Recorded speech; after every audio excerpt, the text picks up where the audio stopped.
Selamat pagi kepada para mahasiswa. Pada pagi hari ini, Bu Lili akan menyampaikan chapter 13, yaitu Leverage and Capital Structure. Chapter ini cukup padat, saudara-saudara, dan isinya juga cukup mendalam. Ya. Oleh karena itu, untuk pembahasan chapter 13, Bu Lili akan menyampaikan secara berseri, supaya lebih simpel dan menjadi lebih fokus. Bu Lili akan sampaikan chapter 13 ini menjadi 5 bagian. Ya. Karena chapter 13 ini merupakan salah satu keputusan utama di dalam manajemen keuangan. Sebagaimana yang saudara-saudara ketahui, di dalam manajemen keuangan itu ada 3 keputusan keuangan penting atau disebut 3 keputusan keuangan utama, yaitu satu adalah investment decision, yang kedua financing decision, dan yang ketiga adalah operational atau sering disebut juga dengan working capital management. Nah, chapter 13 ini masuk di dalam keputusan keuangan yang kedua, financing decision. Di chapter 13, utamanya, pokok bahasannya sebenarnya terdiri dari 2 hal penting. Yang pertama adalah leverage, dan yang kedua adalah capital structure. Di mana pembahasan untuk leverage itu tidak mungkin lepas daripada pembahasan untuk capital structure. Jadi kedua hal ini merupakan 2 topik yang saling berhubungan. Karena melalui leverage dan capital structure, kita bisa mengerti bagaimana keputusan keuangan yang kedua itu dijalankan oleh sebuah perusahaan. Demikian, Bu Lili akan menyampaikan bagian pertama dari chapter 13 ini, yaitu hubungan antara leverage dan analisis BEP. Tentu saja saudara, untuk memahami hubungan antara leverage dengan analisis BEP yang sering disebut juga dengan analisis CVP, cost, volume, profit, itu ya nama lain dari BEP. Mari kita melihat terlebih dahulu apa sebenarnya definisi leverage dan apa itu definisi dari capital structure. Leverage itu menunjukkan bagaimana peranan atau efek dari fixed cost terhadap earning gitu ya. Kita tahu earning atau dalam hal ini kita sebut sebagai pendapatan, entah itu adalah pendapatan yang berada di posisi level pertama, kita sebut sebagai operating income, nama lainnya adalah earning before interest and taxes, maupun yang dimaksud adalah earning di level kedua, yang di bottom, yaitu kita sebut dengan earning after tax, dan juga earning bisa juga direfleksikan dalam bentuk per share, yang kita sebut dengan earning per share. Jadi leverage itu secara khusus ingin menunjukkan peranan dari fixed cost terhadap earning. Ya. Dalam bahasa yang lebih sederhana, leverage itu diterjemahkan sebagai tuas atau pengungkit. Contohnya ya, kalau misalnya Bu Lili ini sedang naik mobil, kemudian ternyata bannya bocor. Maka Bu Lili kan harus mengganti ban yang bocor ini dengan ban cadangan yang sudah ada di mobil. Kemudian Bu Lili akan mengganti ban yang bocor itu dengan ban cadangan dengan cara harus mengangkat mobilnya kan supaya ban yang bocor tadi, yaitu ban yang lama tadi yang kondisi bocor itu bisa saya copot, saya ganti dengan ban yang baru. Nah, bagaimana mengangkat mobil itu? kalau tidak ada dongkrak, gitu kan.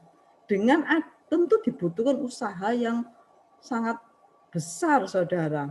Bu Lili nggak akan sanggup mengangkat mobil itu sampai ukuran tertentu agar ban itu bisa dilepas. Tentu saja Bu Lili akan meminta bantuan kepada banyak orang gitu kan untuk mengangkat mobil itu supaya dia bisa lebih tinggi lagi. Tetapi itu menjadi tidak diperlukan, saudara, ketika Bu Lili sudah siap dengan yang namanya dongkrak. Maka kalau ada dongkrak, tinggal mudah saja kan, tinggal digerakkanlah dongkraknya itu disebut pengungkit gitu ya, sehingga mobil akan bergerak ke atas. Dan ban itu bisa dilepas dan digantikan dengan yang baru. Itulah sebenarnya hakikat dari pengertian leverage.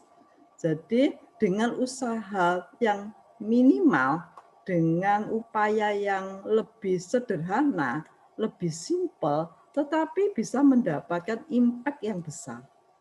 Nah, karena ini adalah aplikasi leverage untuk kepentingan manajemen keuangan, tentu saja pengertian utamanya adalah bagaimana dengan fixed cost itu bisa punya impact yang besar terhadap earning gitu.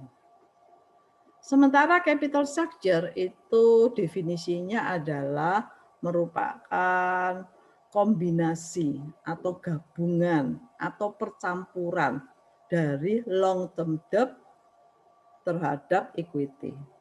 Jadi capital structure itu campuran utang terhadap modal sendiri, namun utangnya itu jangan lupa adalah utang jangka panjang. Karena kalau yang kita masukin adalah total debt terhadap total equity, namanya bukan capital structure. Ada namanya sendiri yang kita sebut dengan financial structure. Ya. Kita bisa lihat di sini, leverage itu ada 3 macam. Yang pertama itu leverage tingkat pertama kita sebut operating leverage. Kemudian juga ada leverage tingkat kedua yang kita sebut sebagai financial leverage. Dan yang terakhir adalah total leverage. Tentu ketiga-tiganya ini nanti Bu Lili bahas di dalam lanjutan pembahasan bagian kedua, ketiga, dan sampai bagian kelima. Ya, karena kita masih bicara di bagian pertama, maka bagian pertama ini itu membahas tentang operating leverage dalam hubungannya dengan analisis BIP. Jadi leverage secara umum tadi adalah merupakan kontribusi fixed cost di dalam mengungkit dalam hal dia memberikan dampak terhadap earning. Itu pengertian leverage secara umum kan saudara-saudara. Nah, bagaimana dengan operating leverage? Nah, tinggal kita melihat bahwa kalau operating leverage tadi kan disebut leverage tingkat pertama. Berarti berbicara tentang relationship antara apa? Antara sales sampai dengan perubahan dari EBIT atau nama lainnya adalah operating profit. Itu ya. Sementara kalau financial leverage itu adalah leverage tingkat yang kedua, itu adalah bicara tentang relationship antara perubahan EBIT yang akan mempengaruhi perubahan dari earning after tax atau per lembar sahamnya kita sebut dengan earning per share. Dan yang terakhir, total leverage itu sebenarnya adalah merupakan kombinasi antara operating leverage dengan financial leverage. Atau boleh kita definisikan sebagai hubungan antara perubahan yang terjadi pada sales terhadap EPS. Demikian saudara-saudara, mari kita akan masuk pada bahasan operating leverage terlebih dahulu. Jadi tabel 13.1 ini juga merupakan rangkuman dari apa yang sudah Bu Lili jelaskan, bahwa kita sesungguhnya mengenal ada 3 macam leverage. Tetapi leverage yang ketiga, yaitu total leverage, itu sebenarnya hanya merupakan perkalian atau gabungan antara operating leverage dikalikan dengan financial leverage. Di tabel 13.1 ini diberikan summary-nya ya. Jadi kalau operating leverage itu pengaruh perubahan sales revenue terhadap perubahan EBIT. Disebut leverage tingkat 1. Dan selanjutnya financial leverage adalah perubahan operating income atau kita sering sebut dengan nama earning before interest and taxes terhadap earning per share. Begitu.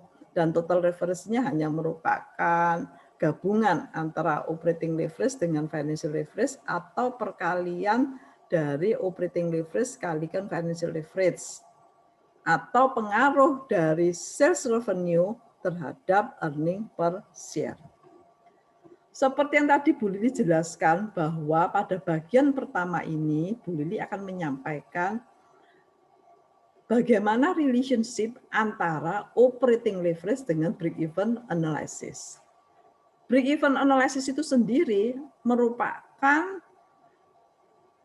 jumlah yang diperlukan oleh perusahaan dalam menjual produknya, di mana jumlah itu bisa digunakan untuk menutup biaya-biayanya, to cover all costs. Tetapi harus diingat ya saudara, walaupun disebut di sini to cover all costs. Jadi break-even analysis is used to indicate the level of operations necessary to cover all costs and to evaluate the profitability associated with various level of sales, also called cost volume profit analysis.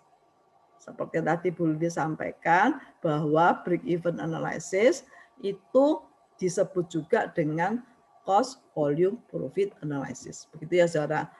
Tekanannya yang Bu Lili mau sampaikan di sini ada kata-kata the level of operation, saudara. Berarti kalau to cover all cost, yang dimaksud cost-nya atau biayanya itu adalah merupakan operating cost, saudara. Bukan total cost, karena kita sedang bicara leverage tingkat pertama. Tadi Bu Lili sampaikan leverage tingkat pertama itu disebut operating leverage. Oke. Dengan definisi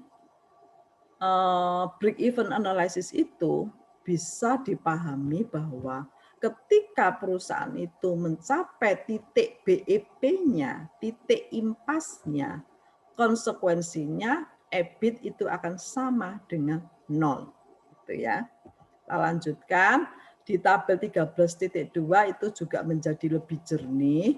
Di sini terlihat kan saudara, kalau perubahan sales revenue mempunyai impact terhadap perubahan earning before interest and taxes atau kita singkat EBIT atau nama lainnya adalah operating income, maka itu disebut operating leverage. Seperti yang sudah Bu Lili jelaskan di awal. Ini Bu Lili sebut berkali-kali supaya Anda tidak lupa bahwa BEP itu hubungannya dengan operating leverage.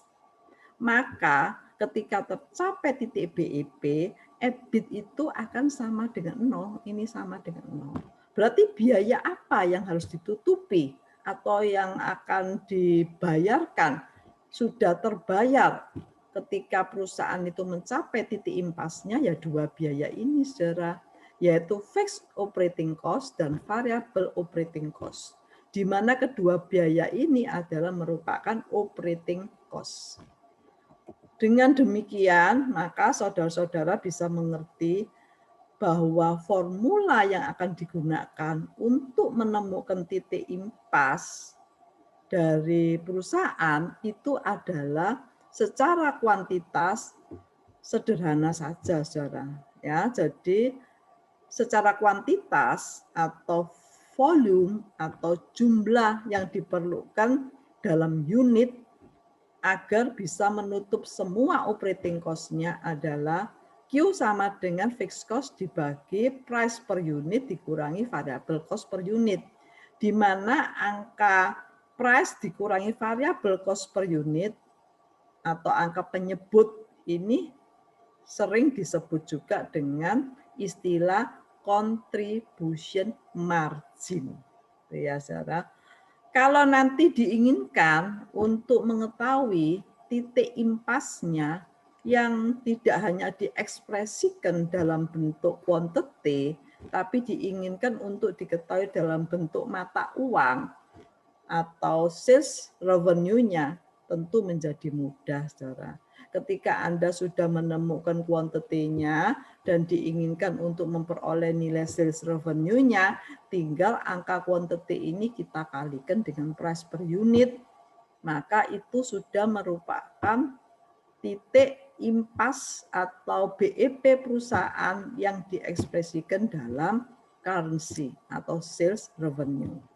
Oke, di sini diberi contoh supaya menjadi lebih jelas. Diasumsikan kalau perusahaan yang namanya adalah Cheryl Posters, di mana ini adalah perusahaan yang masih kecil dan dia bergerak di bidang poster yang retailers, jadi masih bentuknya retailers bukan wholesalers. Diasumsikan di sini Cheryls itu memiliki fixed operating cost sebesar 2.500 US dollar. Dengan sales price-nya adalah $10 per poster. Berarti ini adalah sales price per unit, ya kan? Dan variable operating cost-nya pun itu ada per poster, berarti per unit juga sebesar 5 US dollar. Ketika ditanyakan berapa kalau begitu nilai break even point dari Cheryl Poster ini, maka sesuai dengan formula yang tadi sudah ditampilkan pada slide sebelumnya, kita dengan sangat mudah akan bisa menemukan angka quantity dari break even point-nya. Demikianlah dari slide akan ditemukan 500 unit. Jadi ketika Cheryl Posters itu mampu menjual sebanyak 500 unit, itu akan menutup semua biaya operasinya yang terdiri dari fixed operating cost dan variable operating cost. Ini adalah menampilkan break-even analysis dalam bentuk grafik. Ya, kalau tadi ditampilkan dalam bentuk formula, sekarang dalam bentuk grafik. Dari grafik ini diketahui bahwa ketika Cheryl Poster bisa menjual sejumlah 500 unit, apa yang terjadi? Disitulah tercapai operating break-even point. Kenapa? Karena seluruh fixed cost-nya dan seluruh variable cost-nya itu akan tertutupi. Di mana fixed cost plus variable cost tadi kita sebut sebagai total operating cost. Maka di sini kan terlihat secara dia bisa menutup semua cost-nya, gitu ya. Ketika perusahaan yaitu Cheryl Corporation tadi bisa menjual di atas 500 unit, maka itu disebut daerah laba. Ini daerah labanya. Daerah laba ditandai dengan EBIT-nya sudah positif. Sementara kalau menjual sejumlah tingkat BEP-nya 500 unit tadi, berarti EBIT ini posisinya adalah 0 karena total sales-nya itu mampu menutup operating cost-nya sehingga EBIT-nya tentu hasilnya adalah 0. Dan seperti kalian ketahui kalau memproduksi di atas 500 karena itu merupakan daerah laba, berarti EBIT-nya positif, artinya adalah sales revenue-nya lebih besar tentu dari operating cost-nya, makanya EBIT-nya positif. Namun jika Cheryl Poster belum mampu menjual sejumlah titik impasnya, yaitu belum bisa menjual sejumlah 500 unit, berarti Cheryl Corporation tadi baru menjual di bawah 500, yang terjadi tentu daerah rugi, loss atau EBIT-nya negatif. Mengapa seperti itu? Karena sales revenue-nya belum mampu menutup semua operating cost-nya, sehingga EBIT-nya negatif. Berarti kuncinya operating leverage itu akan membuat titik operating break-even point-nya berada pada daerah yang lebih tinggi. Artinya perusahaan dengan operating leverage yang tinggi atau highly operating leverage, yaitu kalau pengukuran operating leverage ada degree operating leverage gitu kan. Berarti kalau dollar-nya ya lebih besar dari 1, yang konsekuensinya adalah BEP-nya akan lebih tinggi, saudara. Kenapa? Karena memang risiko perusahaan dengan DOL yang lebih tinggi itu pasti risikonya juga lebih tinggi. Namun ketika titik BEP-nya sudah terlampaui, maka risiko itu akan memberikan trade-off dengan return atau nilai EBIT yang jauh lebih besar. Itu maksudnya ya. Jadi itu harus dipahami relationship antara operating leverage dengan break-even analysis. Perusahaan yang mempunyai operating leverage tinggi itu artinya perusahaan yang padat modal. Tadi ingat definisi leverage adalah bicara kontribusi fixed cost. Kalau operating leverage-nya semakin tinggi, berarti perusahaan tersebut lebih cenderung banyak menggunakan mesin, otomatisasi dalam proses produksi sehingga capital intensif. Oleh karena capital intensif dibutuhkan jumlah unit yang lebih banyak untuk menutup operating cost tadi. Tetapi begitu begitu break even point ini tercapai, daerah labanya itu akan menjadi lebih gemuk, saudara. Itu prinsip dari capital intensif. Kenapa? Karena jumlah sales itu naik, namun biaya fixed cost-nya atau fixed cost-nya itu tetap, sehingga marginnya akan menjadi tebal. Tentu berlaku sebaliknya kalau perusahaan itu operating leverage-nya rendah. Kalau operating leverage-nya itu rendah, itu artinya perusahaan lebih banyak menggunakan variable cost dibandingkan fixed cost. Maka kejadiannya adalah kalau penjualan itu naik, biayanya ikut naik kan, saudara. Karena definisi variable cost adalah biaya yang akan mengikuti kenaikan dari unit of sold. Kalau unit of sold-nya naik, biayanya ikut naik, sehingga marginnya itu tetap tidak bisa menjadi lebih besar walaupun sales-nya naik, gitu kan, saudara. Ya, itulah pemahaman mengapa operating leverage itu punya hubungan dengan break-even analysis. Ya. Di sini diberikan contoh, bukan contoh, di tabel 13.3, di sini kita bisa melihat sensitivitas. Ini penting, saudara. Antara operating break-even point dengan apa? Variabel-variabel yang nampak di slide ini. Jadi, kalau fixed operating cost, sales price per unit, dan variable operating cost, ini 3 variabel ini ya, disebut increase in variable gitu ya. Apa yang terjadi terhadap BEP? Kita lihat satu persatu. Ketika fixed operating cost itu naik, bagaimana, saudara? Nah, ini kan break even point-nya naik. Ini tadi sudah boleh dijelaskan. Jadi kalau fixed operating cost-nya itu naik, break even point-nya akan lebih tinggi gitu. Mengingat fixed cost ada di mana? Di pembilang kan, saudara. Kalau fixed cost-nya naik, berarti Q-nya tadi, quantity-nya akan tinggi. Tapi bagaimana kalau yang naik itu adalah sales price-nya? Kalau sales price yang naik, berarti sales price itu letaknya di penyebut.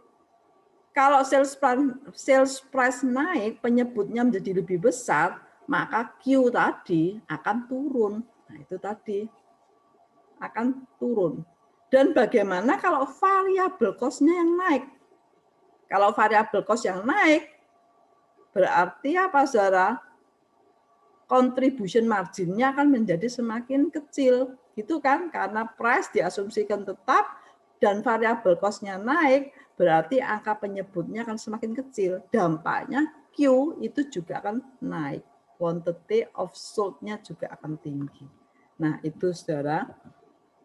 Nah, ini adalah contohnya saudara, supaya kalian bisa memahami lebih jelas. Tadi ya, Cheryl Posters, kita masih memakai Cheryl Posters sebagai contoh. Kalau kejadian pertama yang muncul, yaitu fixed operating cost-nya naik menjadi 3.000. Yang terjadi, ini Q-nya naik, saudara, dengan contribution margin yang tetap. Kalau fixed operating cost-nya itu naik, maka Q-nya dari 500 kan tadi akan naik menjadi 600. Ada kenaikan 100 unit. Tapi bagaimana kalau kejadiannya yang terjadi yang kedua? Yang naik adalah sales price-nya menjadi 12,5, dari 10 menjadi 12,5, saudara. Kalau ini tadi fixed cost-nya dari 2.500 kan naik jadi 3.000. Kalau yang kedua, itu yang naik adalah sales price-nya 12,50 US dollar.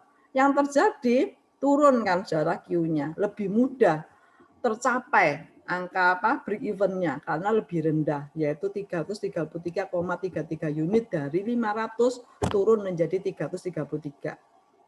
Kenapa? Karena kalau price-nya naik, contribution margin-nya akan menjadi semakin tinggi. Dan posisi ketiga, kalau yang naik adalah variable cost-nya, saudara. Variable cost-nya dari 5 US dollar itu naik menjadi 7,5 US dollar. Yang terjadi apa? Contribution margin-nya akan semakin kecil. Akibatnya Q-nya itu akan lebih tinggi lagi. Jadi diperlukan 1.000 unit, saudara, untuk bisa mencapai BEP-nya. Padahal tadi contoh yang pertama ada 500 unit sudah BEP. Dan yang terakhir ini adalah simulasi kalau ketiga-tiganya berubah secara bersamaan, ternyata BEP juga naik dari 500 unit menjadi 600 unit. Tuh. Demikian saudara-saudara, untuk bagian pertama ini sudah Bu Lili selesaikan. Untuk bagian pertama ini sudah Bu Lili selesaikan supaya para mahasiswa bisa memahami bagaimana hubungan antara operating leverage dengan break even analysis. Ya, tadi kesimpulannya, semakin tinggi level operating leverage, maka semakin tinggi break even analysis itu. Ya. Dan berlaku sebaliknya tentu saja. Kalau operating leverage-nya semakin rendah, ya titik impasnya itu juga semakin kecil. Begitu. Ya. Operating leverage yang tinggi itu menunjukkan bahwa kontribusi fixed cost-nya itu naik. Memang kalau perusahaan tuh fixed cost-nya itu tinggi, akan diperlukan unit of sold yang lebih tinggi untuk bisa menutup operating cost-nya. Namun dalam kondisi usaha yang favorable, maka operating cost yang naik itu tidak ada masalah, saudara. Bahkan memberikan sebuah gain, disebut gain from leverage. Kenapa gainnya? Karena kalau dalam kondisi favorable, operating leverage yang tinggi, dan kalau sudah mencapai titik BEP-nya, maka EBIT-nya itu akan naik lebih besar dibandingkan perusahaan-perusahaan yang operating leverage-nya lebih rendah. Selamat pagi, saudara. Demikian penjelasan Bu Lili untuk bagian pertama. Semoga penjelasan ini bisa membuat kalian mendapatkan wawasan dan bisa memahami mengapa operating leverage itu menjadi penting dan bagaimana operating leverage itu mempunyai hubungan dengan break-even analysis.